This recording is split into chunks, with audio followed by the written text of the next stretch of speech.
Picture this. It's October 1954. The London Motor Show has just opened its doors at Earl's Court, and Jaguar has unveiled the car that was supposed to follow the most commercially successful high-end sports car in the world. No pressure. The XK120 had been an absolute phenomenon. Introduced at that same venue in 1948, it was originally a promotional exercise, a rolling showcase for Jaguar's new twin-cam engine. William Lyons didn't even plan to sell it at first. Then the public saw it, and everything changed. Over 12,000 XK120s left Coventry before production ended in late 1954. The car had won at Le Mans. It had been driven flat out, on a closed Belgian motorway, to prove that a production Jaguar could honestly touch 120 miles per hour. The name meant something. So here was the question every man in that room at Earl's Court was quietly asking: what exactly do you do when the car you're replacing is already that good? The answer Jaguar gave was not revolution. It was refinement, deliberate, intelligent refinement. The engineers had been listening. The XK120, for all its beauty and speed, demanded something of you. The steering was heavy and imprecise. The cockpit was cramped enough that a tall man felt it after a long run. The suspension was rooted in pre-war thinking. There was room to improve without disturbing what made the thing wonderful in the first place. What came out of Coventry was the XK140. And if you know this car personally, if you've ever swung one through a sweeping bend on a cool morning with the engine singing at 4,000 revs, you know exactly why it was, in almost every measurable way, the better car. What you probably also know is that almost nobody outside this community ever talks about it. That is the story we're going to tell today. Section 1. The legend they had to follow. The XK120 arrived in post-war Britain like a thunderbolt from a clear sky. The country was still rationing food. Petrol was restricted. Most motorists were driving pre-war machinery. And here was Jaguar, a company from Coventry that built saloon cars for gentlemen, showing a two-seater roadster with a 3.4-liter twin overhead camshaft engine capable of 120 miles per hour. In 1948, that was not just fast. For a car anyone could actually buy, it was almost science fiction. The Americans took notice first and hardest. The overwhelming majority of XK120s were shipped across the Atlantic to a post-war United States, hungry for exactly this kind of excitement. The domestic British market saw relatively few of them. Here was European sophistication and genuine performance at a price that, while not cheap, was nothing like what you'd pay for a Ferrari or an Aston Martin. By the time the XK120 wound down, Jaguar had established its name among serious sports car buyers on both sides of the ocean. The car had won at Le Mans in 1951, 1952, and 1953. Those victories belonging to the purpose-built C-Type, which shared the XK's engine and bloodline. The road car carried that heritage proudly, and the buying public knew it. This was what the XK140 had to follow, not just a good car. A legend in the making. Section 2. What Jaguar actually changed the engineering. The changes Jaguar made to create the XK140 were not flashy. You wouldn't notice most of them from 20 feet away. But drive both cars back to back on the same road, and the differences are immediately apparent to anyone who knows what they're doing. The most significant mechanical change was the steering. Out went the recirculating ball system, and in came rack and pinion, the same arrangement Jaguar had developed for the racing C-Type. Rack and pinion fundamentally changes how a car communicates with the driver, offering a directness and precision the older system simply could not match. For anyone who drove both cars seriously, this change alone justified the new model number. The front bulkhead, and with it the entire engine, was moved 3 inches further forward. The cascading effect on the cabin was substantial. The fixed head coupe in particular became genuinely more livable. Longer doors improved entry and exit. There was real legroom for a tall driver, and the coupe even gained a small occasional rear seat, making it a credible 2+2 rather than a strict 2-seater. At the rear, telescopic shock absorbers replaced the old lever arm dampers. Combined with stiffer front torsion bars, the car had more poise at speed. The close ratio 4-speed gearbox, previously an option on the XK120, became standard equipment. And from 1956, Jaguar offered a Borg-Warner 3-speed automatic on the coupe and drophead models, the first time any Jaguar sports car had been available with an automatic. It was a conscious nod to the American market, where many buyers wanted the performance and the style without a manual gearbox. Section 3. 3 cars in 1: the body styles. The XK140 was offered in 3 body configurations, and the character of each is genuinely distinct. The open 2-seater, the Roadster, the OTS was the purest expression of the car, loud, exposed, sporting in the most direct sense. And it was, by a considerable margin, the version Americans wanted. Of the roughly 3,350 Roadsters built across the entire production run, only 49 were sold in right-hand drive for the British domestic market. Think about that. This was essentially an American car wearing a British badge. The fixed-head coupe made the most of those engineering changes. The occasional rear seat was small, but it existed. The higher roofline gave real headroom, leather upholstery, and walnut veneer dashboard were standard. And the overall impression was of a grand tourer with genuine sporting intent, a combination harder to achieve than it sounds. The drophead coupe sat between the two, the civility of the coupe's interior with the open-air option of the Roadster, plus proper weather protection when needed.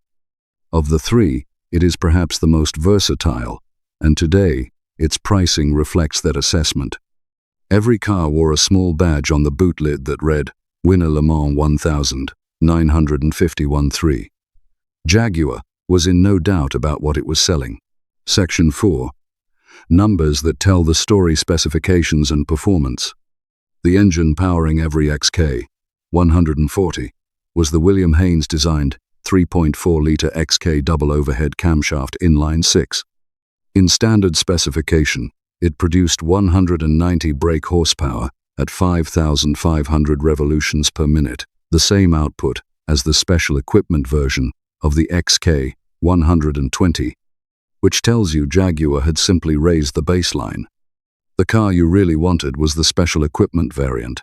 In Britain, it was designated the XK140 SE. In North America, the XK140 MC. This specification used the C-type competition cylinder head, 2-inch sandcast H8 carburetors, heavier torsion bars, and twin exhaust pipes, producing 210 brake horsepower at 5,750 revolutions per minute. Road and Track tested the XK140 MC in June 1955 and recorded a best two-way average top speed of 120.3 miles per hour, with the fastest single run reaching 121.1 miles per hour.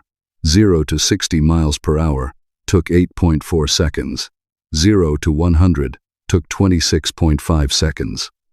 The standing quarter mile was 16.6 seconds.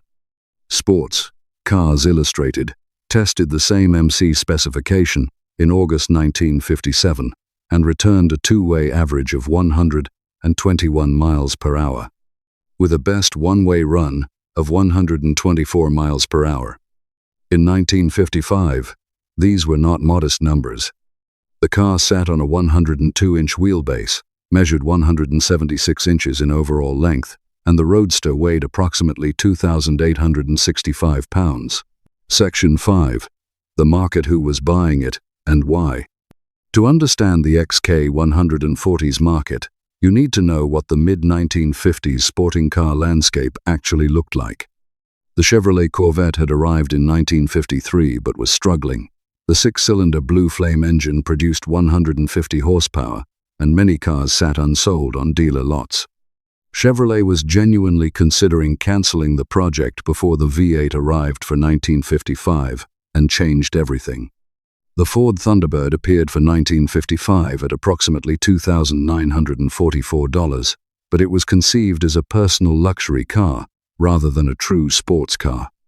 From Europe, the Mercedes-Benz 300 SL Gullwing arrived in 1954 at approximately $6,820 in the United States, technically extraordinary, but priced well out of reach for most buyers.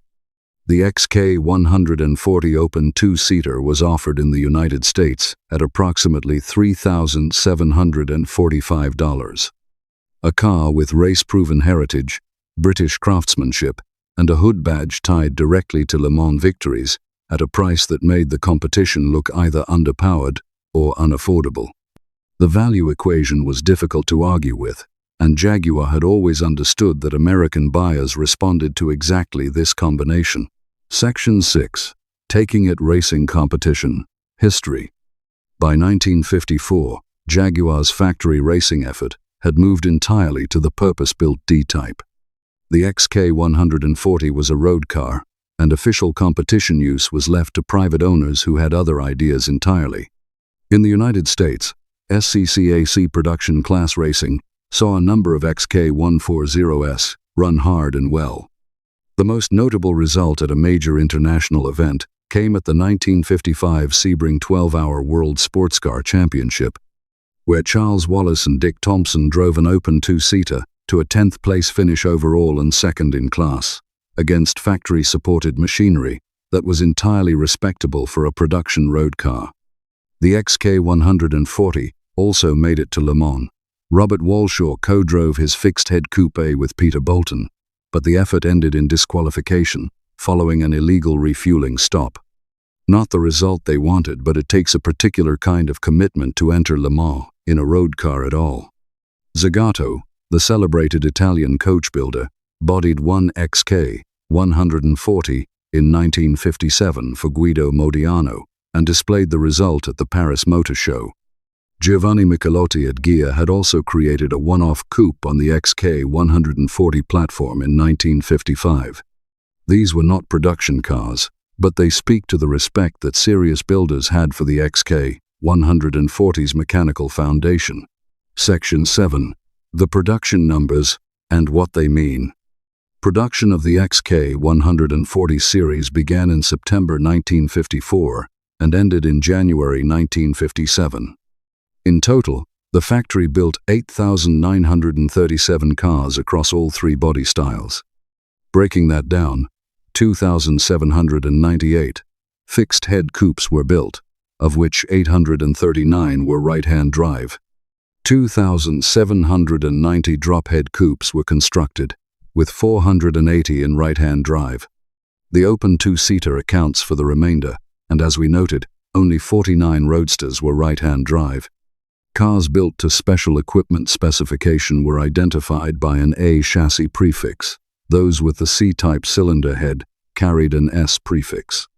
These are the details that matter when you're standing in front of a car at auction or private sale trying to establish exactly what you're looking at. The low right-hand drive figures across all body styles confirm how completely export-focused the XK series was. These cars were built to earn foreign exchange for post-war Britain, and they did it effectively. American tastes, including the preference for wire wheels and the appetite for the Borg-Warner automatic from 1956, shaped many of the XK140's standard equipment decisions. Jaguar replaced the XK140 with the XK150 in 1957, a car that brought disc brakes to the series for the first time. Section 8. What you paid then, and what you pay now. In 1955, a new XK140 open two-seater in the United States was priced at approximately $3,745.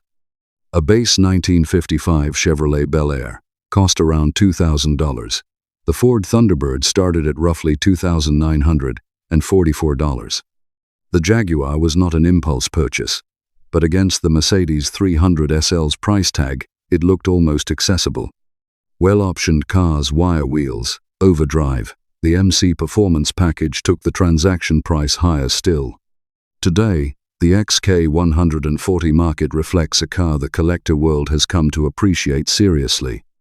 According to recent auction results, the average recorded sale price across all XK140 variants is in the region of $85,000. That average masks a wide range.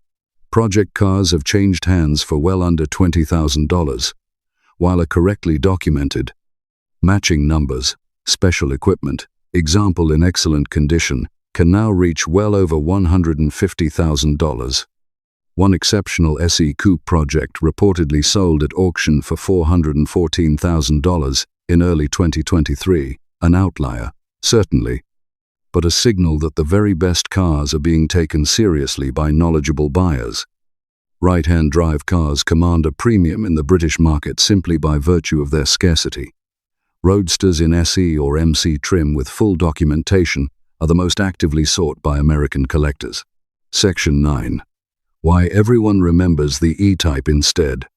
This is the part of the story that requires honesty, and you already know it. On March the 15th, 1961, Jaguar unveiled the E-Type at the Geneva Motor Show.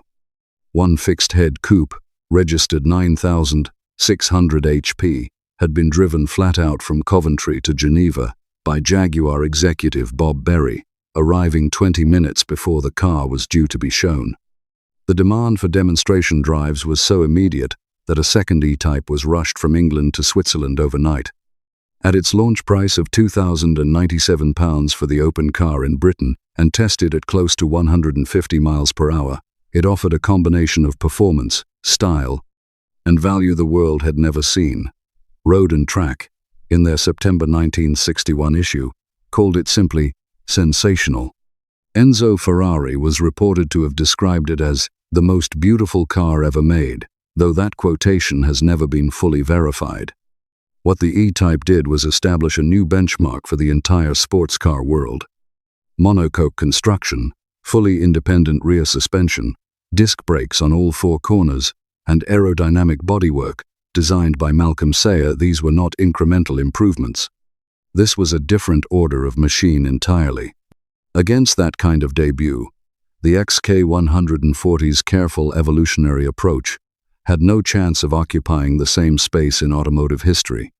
It was a better XK120. The E-Type was something else altogether. In 1996, New York's Museum of Modern Art added a Series 1 E-Type Roadster to its permanent design collection, one of only 6 automobiles ever to receive that distinction. You do not compete with that kind of cultural moment.